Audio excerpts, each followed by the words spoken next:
Good day everyone. Let us start the revision for term 2.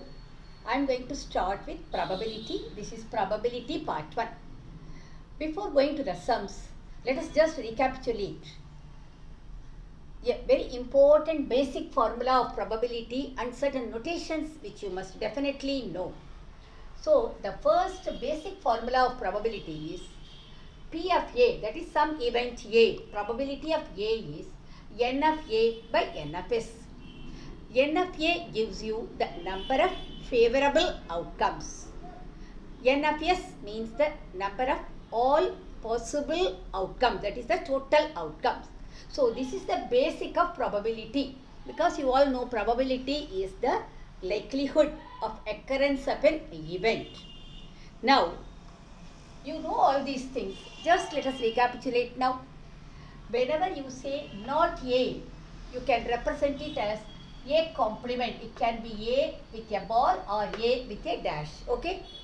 Then A or B, that means A union B. Or in set language or in probability, you have to take it as U. And or means it is addition in probability. Remember that. That A union B can also be called as at least one of A or B. Then A and B means it is A intersection B. So and is denoted by intersection, and means multiplication or means addition. Okay. Then A but not B means it is A intersection B complement. Similarly, B but not A means it is A complement intersection B. Neither A nor B means it is A complement intersection B complement. Supposing there are three events A, B and C. At least one of A, B or C means it is A union B union C. All three of A, B and C means A intersection B intersection C. Exactly one of A, B or C means only one should be like A, B or C. The other two will be in complements. Supposing similarly exactly 2 means you will say A intersection B, then intersection C complement. Like that, two things will be straight and one will be a complement, like that. These two are called De Morgan's laws. Just as you have studied in set, the same thing. Here we can put one P before, but this is the notation. No, A union B the whole complement is equal to A complement intersection B complement. A intersection B the whole complement is equal to A complement union B complement. Addition theorem of probability is P of A union B is equal to P of A plus P of B minus P of A intersection B. Then these two we can derive from the Venn diagrams. That is P of A complement intersection B. That means it is the probability of occurrence of B alone. That is the thing. Okay. So here P of B minus P of A intersection B. P of A intersection B complement means probability of occurrence of A alone. So it is P of A minus P of A intersection B. So all of you, if you have already not noted, please note down all these things to start with, and then I will tell you certain concepts and formulae for conditional probability and independent events, and will explain certain terms, and then let us take some sums, and let me tell you how to identify the sums, to which concept it belongs, and then proceed further. Okay. Conditional probability. What is conditional probability? Supposing there are two events E and F. Now, one event F has occurred already. You want to know the probability of E given that F has already occurred. So, there is a condition there, no? For the event E to occur, you have to use the condition that F has already occurred. So, that is called conditional probability. We have to read it like P of E given F. That means probability of E given that F has already occurred. That is equal to P of E intersection F by P of F. Here P of F not equal to 0, isn't it? Now, same way, P of F given E, that is probability of the occurrence of the event F, given that E has already occurred, means it is P of A intersection F by P of E not equal to 0. So, these are the two formulae connected with conditional probability. In the sums, what is the important point you have to remember is, whatever they ask you to find out, they will ask you find the probability of something.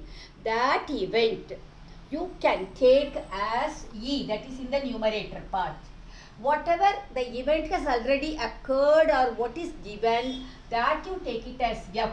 Then we have to find P of E given F. Use this formula. So, either one we can follow. So, now let us follow this for conditional probability. Whatever event is given, that is whatever event has already occurred, take it as event F. Whatever event you want to find the probability, that you take it as event E. So, P of E given F will be P of E intersection F by P of F. Here that P of F becomes the sample space, and with that we find this is our favorable and this is our possible outcomes. Okay. Now, from these two, we can derive other result which is called multiplication theorem of probability. See, from this result, you can bring that P of F here. So, P of E intersection F will become P of F into P of E given F. From this result, you can write P of E intersection F is equal to P of E into P of F given E. This is called multiplication theorem of probability for two events. We can of course extend this further. Okay, is it clear? Independent events. What are independent events? You can call E and F are two independent events when the occurrence or non-occurrence of one event will not in any way influence the occurrence or non-occurrence of the second event. So, they are called independent events. The one example which I can explain and which you can understand very easy is, supposing there are two persons A and B. They are students, okay. The student A passing or failing in the exam is not anyway going to affect the student B passing or failing in the exam, isn't it? So, we can call the passing or failing of A and B are independent events. Okay. Now, how will you find two events are independent? P of E intersection F, if it is equal to P of E into P of F, you call them as independent events. If P of E intersection F is equal to P of E into P of F, you call them as independent events. If they are not equal, you call them as dependent event. They are not independent. So, with these concepts, today let us take a few sums. See, in probability, sometimes you will be able to exactly identify the concept. Sometimes it will be very general and we have to think and go with it. Now, one more small concept which I want to tell you is about with replacement and without replacement. That plays a very important part in probability. Okay. Now, when will that case will arise, whether it is with replacement or without replacement? Probability means immediately you will think of a coin, tossing a coin, throwing a die, then playing cards, then balls, like this, isn't it? Now, when you toss a coin or when you throw a die, there is no question of replacing something or not replacing something. So, you can do those sums very strange. But When it comes to playing cards or picking balls, there the question arises whether it is with replacement or without replacement, because that will make all the difference. In the sum, if they have explicitly used the word with replacement, take it as with replacement. Otherwise, definitely you have to take it only as without replacement. Whether they give without or not, you have to take it as without. Sometimes they will give two balls are drawn one after another. Two balls are drawn in succession. Two balls are drawn at random. They have not mentioned with replacement. So we have to take only as without replacement, and this is very, very important. So the words with replacement should be explicitly present there in the sum. Otherwise, what are you taking? Take it as without replacement. Okay? So I think now we can move ahead with the sums now. The first sum. 10% of the bulbs produced in a factory are of red color. 2% are red and defective. If one bulb is picked up at random, determine the probability of its being defective if it is red. The understanding of the sum is very important. Here, read the last part, that is the question part. What we have to find? Determine the probability of its being defective. So you want to find out what is the probability that the bulb picked up at random is defective. Now, if it is red, that means they have given it is red. You have to find the probability that it is defective. So, under which concept it comes? Conditional probability. The condition is it is red. You have to find the probability of its being defective. So, now first let us fix the E and F. I already told you what you have to find out. Take that as E. So, E is the bulb is defective. Okay? Then what is F there? What is given? That is the bulb is red. The bulb is red. So this is the first thing we have to do. We have to identify what is the E and what is the F there. Now, 10% of the bulbs produced in a factory are of red color. Whenever it is given in percentage, that is always probability. Okay. So, red color, that is F. So, P of F is nothing but 10 by 100, which is 1 by 10. 2% are red and defective. That means what? It is P of E intersection F. That is 2 by 100, which is 1 by 50. Is it clear? It's a very straight sum and very simple sum. So, P of F is given, P of E intersection F is given. You want to find out P of E given F, that is probability that the bulb is defective, given that it is red in color. So, you know the formula, write the formula P of E intersection F by P of F. So, you will get 1 by 50 by 1 by 10. So, 1 by 50 into 10 by 1. So, you get 1 by 5. Now, you have to give the answer in words. How will you write? Probability that the bulb is defective is 1 by 5. Is it clear? So, the sum, the calculation part is very simple, but the understanding part is very important. So, that is what I am aiming at the revision. I want to tell you all the concepts and I want to explain how to approach the sum, how to understand the sum. Hope this sum is clear to you. Let me move on to the next sum now. Now let us see the second sum. Actually, you are going to understand many things here, many concepts, because I have given 5 subdivisions. A problem in mathematics is given to 3 students, A, B and C, whose chances of solving, that means probability, okay, or 1 by 2, 1 by 3 and 1 by 4.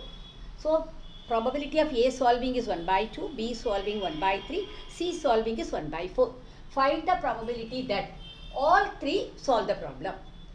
Second, any one solving the problem. That means only one will solve, the other two will not solve. Exactly two solving the problem. Then solving the problem is solved. So actually if you understand this, no, it's really you'll be able to tackle any sum of this type.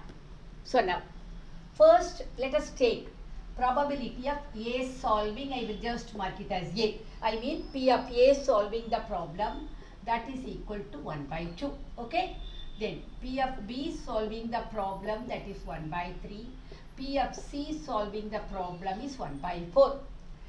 Definitely I will need what is probability of A not solving. We will require that. So let us find it out. P of A complement is equal to 1 minus 1 by 2. Any complement is that 1 minus. So that will be again 1 by 2. P of B complement will be 1 minus 1 by 3, which is 2 by 3. P of C complement will be 1 minus 1 by 4, which is 3 by 4. Okay. So now let us go to the subdivisions. Now what is the first subdivision now? All three solving the problem. Now actually I explained to you in the beginning. The probability of A solving is not going to affect B solving or C solving. They are all independent. So the sum is basically based on the principle of independent events. So here you want P of A intersection B intersection C. So it is all three solving the problem. That is nothing but P of A into P of B into P of C, because they are independent. So now that will be equal to 1 by 2 into 1 by 3 into 1 by 4. So you will be getting 1 by 24. So the first subdivision is simple and we have finished. Now let us move on to the second subdivision. What is given there? Any one solving the problem, that is only one should solve. That can be either A or B or C. So how will I write it? P of A solving, okay, and B not solving and C not solving. This is one possibility, or so plus, okay. P of A not solving, B solving and C not solving. This is the second possibility, or P of A not solving, B not solving and C solving. Do you follow? So either A will solve or B will solve or C will solve, and the other two will not solve. That also you have to take into. So now that will be equal to P of A is 1 by 2. It is all into, because here also they are independent. So straight away I am using the multiplication part. So 1 by 2 into P of B complement is 2 by 3. And P of C complement is 3 by 4, right? Plus P of A complement is 1 by 2.